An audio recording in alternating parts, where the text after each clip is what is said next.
Rising Dawn, Night Guardians Trilogy by Temperance Glow. Prologue. Fall of 141. Buried in the Custody mountain range, the shadow of an intricate citadel loomed over fields made barren from the harvest. Mountains bordered the valley on all sides, their faces brightened by the colorful foliage of fall and the coming light of dawn.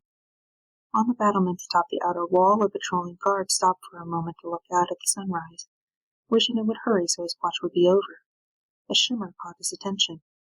Not trusting his eyes, he used his hand to shield them. A second later he saw the shimmer again. He opened his mouth before he could holler an alarm. An arrow pierced through his light armor and shoulder. He screamed as he collapsed onto the walkway. In the courtyard below, sleeping peasants woke. Their panicked commotion in turn woke the guards in the barracks. Assembling with the ease of long practice, the guards headed to the battlements while the peasants rushed to the keep. Panicked but with purpose, they made their way to the keep's entryway and sealed the massive oak doors behind themselves. On the battlements, archers took aim at the raiding Foydain warband, and with the loosing of the first arrow, an exchange of volleys began, the Treeham warriors taking their shots while trying not to become targets themselves. "Send them to hell or turn them back." Broad-shouldered and muscular, with only a peppering of gray in his black hair to show his advancing years, Captain Jared's bellowed orders drove the men on. "We only have until sundown." His lips twisted into a dark grin at the thought, and the guards fired with renewed vigor, having no desire to be shown up by the coming reinforcements. By late afternoon the enemy was up the ramparts and at the outer wall. With the Foydain warriors now protected by a ceiling of shields, the Treeham archers were only landing one shot out of every 10, most of those useless. During a short pause, the Treehams looked down grimly as ladders were pulled through the enemy ranks and pushed against the walls. As warriors started to climb, the guards managed to push several over, but not all of them. "Draw swords!" Jarrett yelled at the guards who hadn't been on the archery line, while clenching his hand tighter around the hilt of his own, his battle-axe in his other hand. As Foydain swarmed over the walls, the battlements in the outer bailey became a killing field, filled with the screams and shouts of killing and dying men. As the shadows lengthened, the guards fought even harder while praying for the sun to set. Falling back to the inner wall, the Treehams set up a defense of the bailey's entrances, holding their ground to buy time. Thinking the guards' retreat a sign of their impending victory, the Foydain smashed themselves against the guards' lines with reckless abandon. The shadows lengthened even further, coating the bailey in shadows as the sun began to set. From inside, torches were lit around the keep's outside walls. Some of the warriors broke formation, swarming around the inner bailey, hoping to find a way into the keep the guards had missed.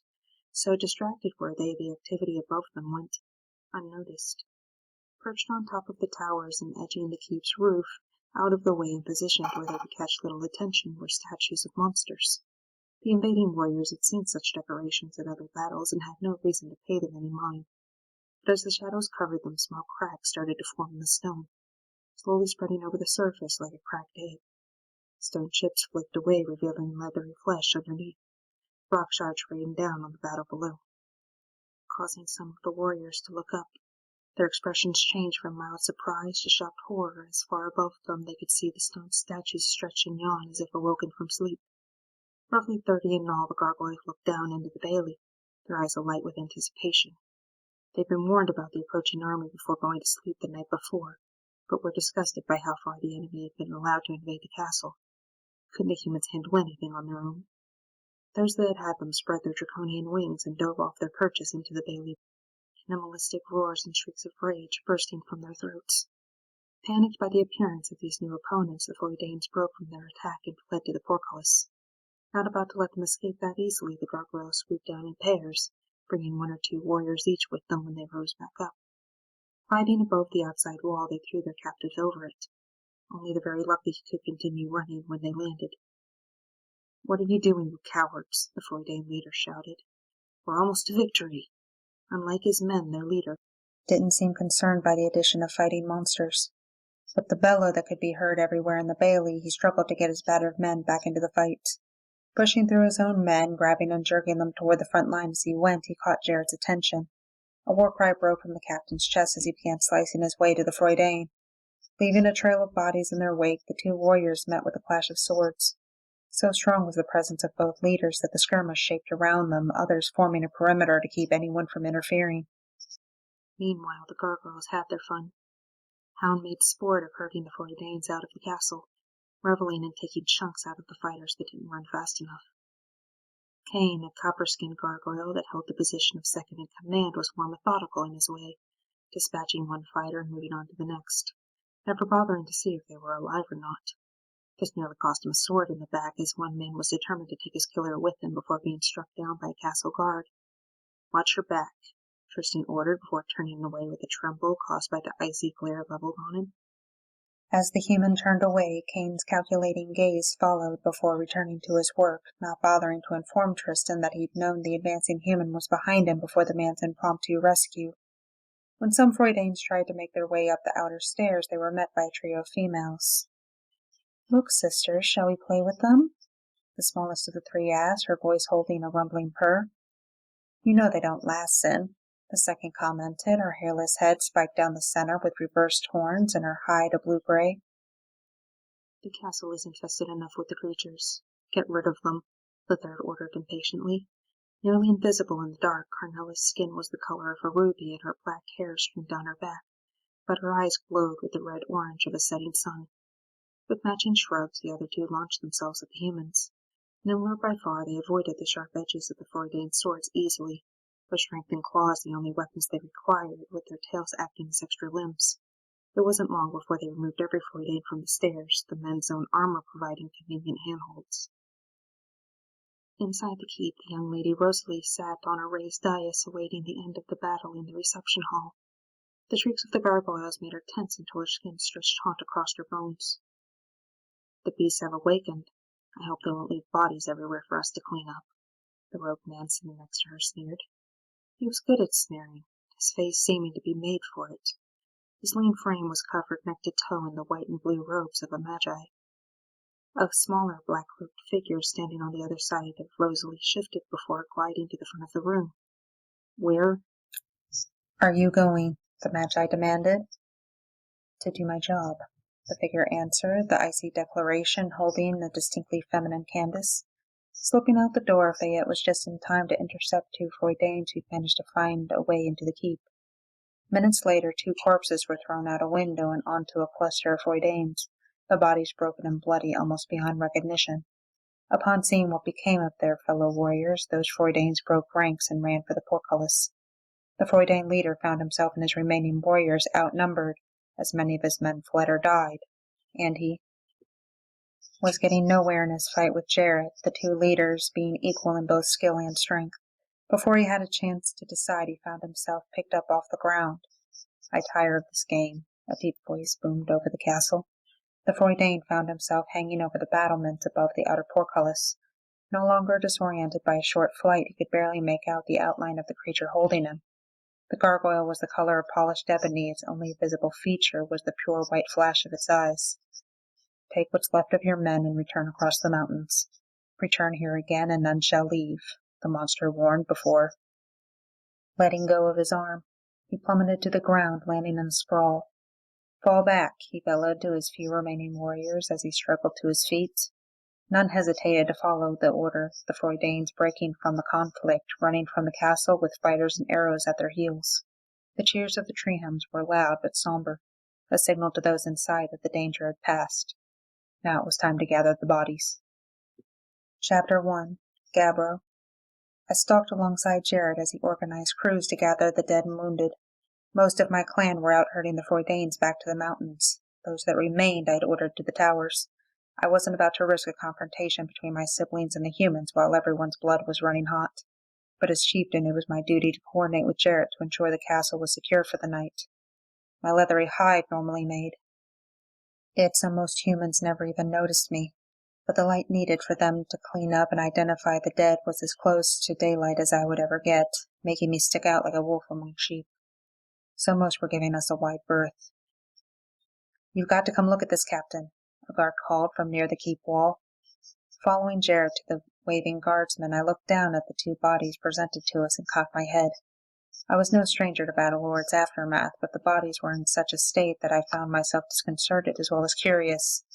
Their limbs were twisted in such a way it was clear they'd been disarticulated, something not easily done by human hands, though well within the capabilities of most of my clan, for that wouldn't have killed them. The cause of death was easily determined by their broken necks, though from their faces forever frozen in glimpses of pain and terror that hadn't come quickly or easily. "One of yours?" Jared asked, rising from his examination of the bodies. The question wasn't unexpected, though it took effort not to take offense at the automatic assumption. "No, we don't kill this way, even if there had been time. There were too many to deal with. To waste this much effort in the middle of combat." "I can attest to that. Watched your second slaughtering them like goats. Scary bastard. Glad he's on our side." The guard's shoulders shuddered even as he provided this unexpected if backhanded defense of my clan. I wasn't going to argue with the assessment, since admiration pervaded the guard's tone instead of the usual disdain. Cain was one of my fiercest warriors and had no compunctions about killing humans, so his description was probably accurate. My brother would likely consider it a compliment, though he would have been quick to deny that he and this human were in fact on the same side. Diplomacy and my second were not well acquainted. "It's a curiosity, then, if a morbid one. Though part of me wishes I could say differently. I don't think any of my men could do something like this. Certainly not mid-battle. Just get rid of them with the rest for now, and hope that whatever did this is an ally," Jared ordered. "Yes, sir," the guard answered, as he proceeded to remove the bodies. "Did you mean what you said, Gabbro? That none of your clan did that?" Jared asked when we were out of earshot. "I have no reason to lie. And the truth of the matter was, gargoyles as a whole just weren't good at it. Our culture was one of directness and trust. Deception just didn't come naturally, though some of us learned the art of omission and obfuscation to compensate when dealing with humans. I just thought maybe you didn't want to give them a target." Jared understood where my priorities were when it came to this experiment of cohabitation between my clan and humans. He knew my people always came first and never questioned it. It was a key reason why our friendship worked. No, whatever did that took its time killing those men. It wanted them to suffer. None of my clan would play with their prey that way. One or two blows to finish them quickly, that's all there would have been if it were mine. Though a few of my clan hated humans with a passion that bordered on irrational, they'd been focused on killing as many as they could, not torture. That's not good. I mean, it's good that your clan doesn't have someone twisted in the head, but it also means we have something in this castle that can do that, and we have no idea who or what it is. You can be comforted by the thought that if it's something that's been in the castle for a time, it went after the enemy when given the chance. That something like that hadn't been seen before spoke to either something new or a secret buried so deep that not even a whisper of it had been spoken. I suppose I'll sleep a little better knowing that, his voice laced with sarcasm. I couldn't help but grin, though I'd been told the expression was unsettling. With us guarding the gates, you should sleep like a babe. We knew that trick we pulled today would only work once. Now that they know what you are, they'll prepare a new strategy for the next attack, though we can hope they'll change their minds and go home.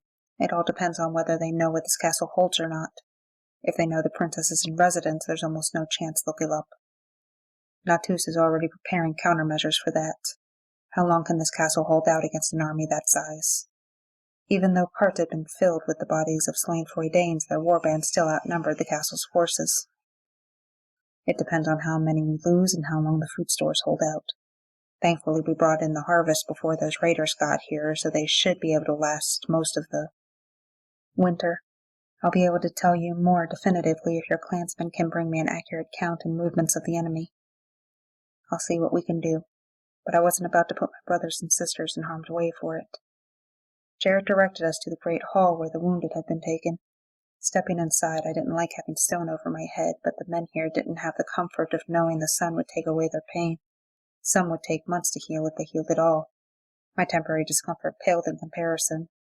A part of me whispered that they weren't my people, that their faints weren't my concern, and that I had no business here, but I silenced that voice. These men had fought today knowing not only that they could die, but that they could suffer injuries that could affect them for the rest of their lives, a consequence a gargoyle would never face. They deserved to have that bravery and sacrifice acknowledged, even if it was only by my silent presence. I was surprised that so few lined one side of the hall. I thought there would be more. 8 men in all. Whether that was a positive or negative sign, I didn't know. They seemed to have been tended to already and left to rest, all but for the one at the end of the row. The princess's handmaiden was bent over the man, the black cloak she always wore, bringing to mind a specter of death. her blood-covered hands along with needle and thread the only part of her visible as she worked steadily on the man at her feet. "What are you doing?" Jared demanded, though I thought it was rather obvious. Apparently the maid thought so as well, because she didn't answer. Not wanting attention to be on me, I ducked into the shadows to watch the interaction play out.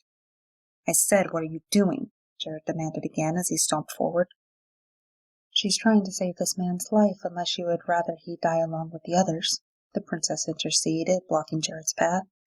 If not for the tension between the two, I would have found the scene of a young girl of barely 13 years blocking Jared's way comical. "Of course I wish him to live, Your Highness. I was simply caught off guard by her unusual methods." Jared gritted through his teeth.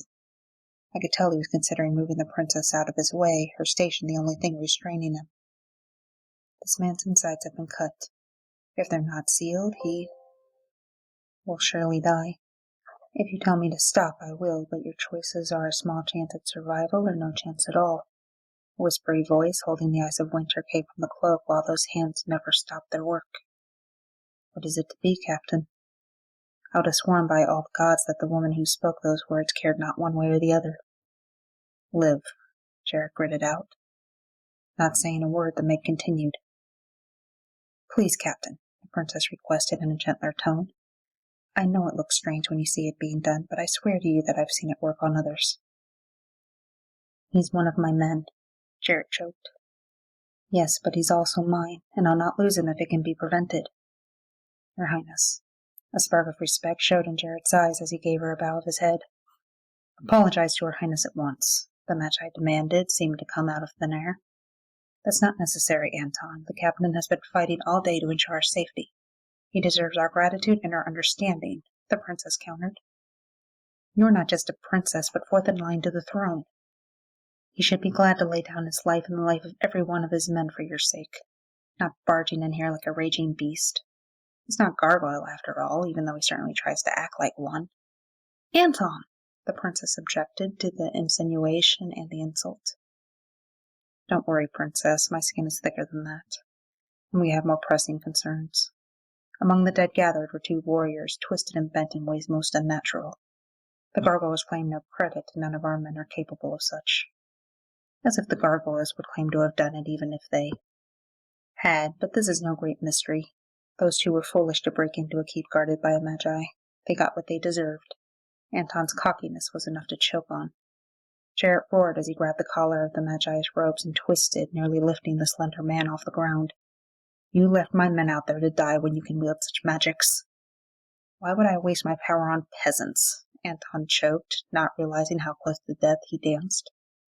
"The Magi lies, Captain." The cowled figure spoke again, even as her hands continued their gruesome task. "Even if he had the power, the spell he used attacks in a white burst. If he'd used it on the battlefield, it would have killed everything in its path, taking as many of your men with it as the enemy." "Then he could have used another spell," Jared countered. "No, he couldn't. His magic is much like your sword, only capable of taking 1 or 2 lives at a time, and he has no stomach for combat. He would have been useless if not a detriment. So either the Magi wasn't as powerful as he claimed, or he was simply too arrogant to bother saving the lives of his own people. Either way, that placed him unfavorably in my eyes." "And what about you? Some say you're a witch," Jared continued. I listened intently for her answer, having heard similar rumors. "I'm sorry to disappoint you, Captain, but I'm afraid the stories about me are grossly exaggerated. My only power comes from books, not magic." And she did sound genuinely disappointed by that fact. "Then what's the cloak for if not to hide signs of witchcraft?" Jared demanded. I'd heard it said that when one used the dark arts, it showed on the body, though I'd never heard a detailed explanation of why or what kind of marks one should look for. "A fire in childhood left most of my skin burned." She paused in her work just long enough to pull up a sleeve to bar her arm. Burn scars covered the flesh from just a few inches above her wrist to where the sleeve began at her elbow. The sight fascinated me. No gargoyle would ever be marked that way, even if we had a reason to fear a fire's touch. It's not a pretty sight. Forgive me for not putting myself on display for the general public. She bit out, letting the sleeve drop. Quiet, Fayette. He doesn't have the right to question his betters this way. It is his duty to follow orders, Anton scolded. As he's the one charged with protecting our lives, I believe he has every right to know that we are not asking him to sacrifice needlessly. Quiet, both of you, the princess ordered. Captain, I swear to you, if anyone under this roof had the power to end this and spare the lives of our men, you would know. I have been advised that we cannot run and are too outnumbered to fight. All we can do is hold our ground and hope that we can outlast them. As of this moment, our only saving grace is that the gargoyles awoke in time. Do you agree? My respect for the princess and her maid had risen during the conversation, but I was still surprised at the princess's admission that my clan had been instrumental in saving the castle this night. I decided to make my presence known. It's good to hear you say that, princess. I would hate to think that our contribution had gone unnoticed, I told her, stepping from the shadows and into the torchlight. The sense of fear almost instantly flooded my senses, but I was unable to determine if it was one or all of them. How long have you been standing there? The princess demanded. Since Jared entered the room, I decided to answer honestly. What else do you expect from barbarians and thieves? Anton sneered. These barbarians and thieves are what are keeping the wolves from your gates, was my equally harsh response. And we're most grateful, the princess interrupted, sending Anton a sharp glare that drove him to silence. My clan will be trading off throughout the night to chase them as far as the foothills. We can only hope they don't figure out that that's as far as we can fly without risking being caught out at sunrise and continue to flee. If they do, then they'll have a position to stake us out the rest of the winter. They might not have to defeat us if they can starve you out. To assist, all but the fledglings will be foregoing our shares of the castle stores. Our ability to hunt won't be impeded in the event of a siege. Thank you, Gabbro. If we survive this, I'll owe your clan a great debt. This type of situation is why your father offered safe harbor to us in the first place. We're simply meeting our half of the bargain. I'll have one of my siblings deliver a report to Jared before we sleep. Not giving them time to respond, I turned all my talents and stalked out of the hall. It was going to be a long winter if things didn't go our way. Written and narrated by Temperance Quill. Edited by Editing by Elizabeth. If you care to help support this channel, please like and subscribe, and you can sign up for our Patreon for as little as $1 a month, or Venmo at Temperance Quill. Links in the description.